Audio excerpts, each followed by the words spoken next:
Hi, praise the lord. దయచేసి ఈ వీడియోని చివరి వరకు చూడండి. అదేవిధంగా మన యూట్యూబ్ ఛానల్ సబ్స్క్రైబ్ చేయండి. నేను మీతో ఒక విషయాన్ని పంచుకోను.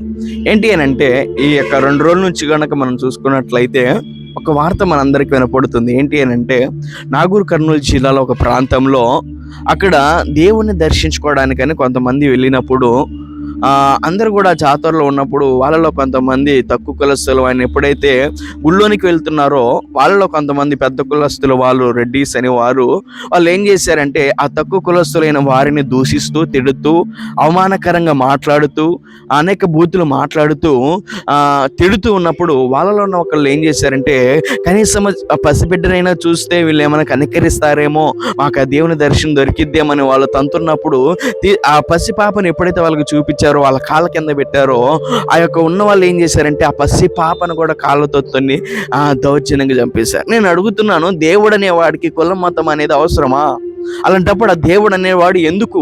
దేవుడు అనేవాడు మనిషిని మనిషిగా చూడాలని చెప్పాలి, కానీ నువ్వు తక్కువ కులస్తులు వాడివి, నువ్వు పైన ఉన్నవాడివి, వాళ్ళని పరిపాలించాలి, వాళ్ళని నువ్వు బానిసలాగా చూడాలని చెప్పినప్పుడు ఆ దేవుడు అనేవాడు ఎందుకు? అక్కడనేదే కాదు, చాలా ప్రాంతాల్లో కూడా తక్కువ కులస్తులైన వారు మీరు దేవుని గుళ్ళోకి రాకూడదు, మీరు పూజలు చేయకూడదు, దేవుని దర్శించకూడదని చాలా చోట్ల జరుగుతున్నాయి. నేను అడుగుతున్నాను, దేవుడు అనే వాడికి గుణ లక్షణాలు ఏమి ఉండాలి?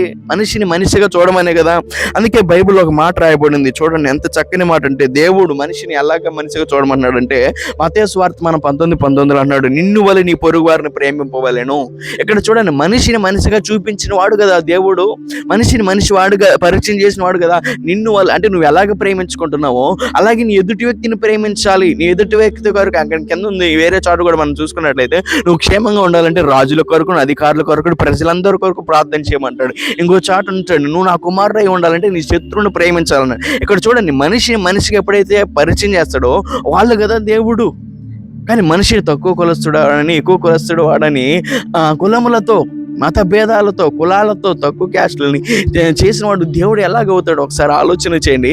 అక్కడగానే కాదు, చాలా చోట్ల కూడా తక్కువ కులస్తులని గుళ్ళోనికి రానివ్వకపోవటం, వాళ్ళని బాధ పెడతాం, అవమానకరంగా తిడతాం. అక్కడ చూసుకున్నట్లయితే బూతులు తిడుతూ ఆ పసి పాపను చంపేశారు కాళ్ళతో తన్నేసి. ఎక్కడ అది ఆ వీడియో చూస్తుంటే కళ్ళల్లో నుంచి నీళ్ళు వస్తుంది. కాబట్టి ఒకసారి ఆలోచించండి, ఒకసారి గ్రహించండి, ఏది సత్యమో ఏది అసత్యమో మనం తెలుసుకుందాము. మీరందరిని దేవుడు దీవించును గాక.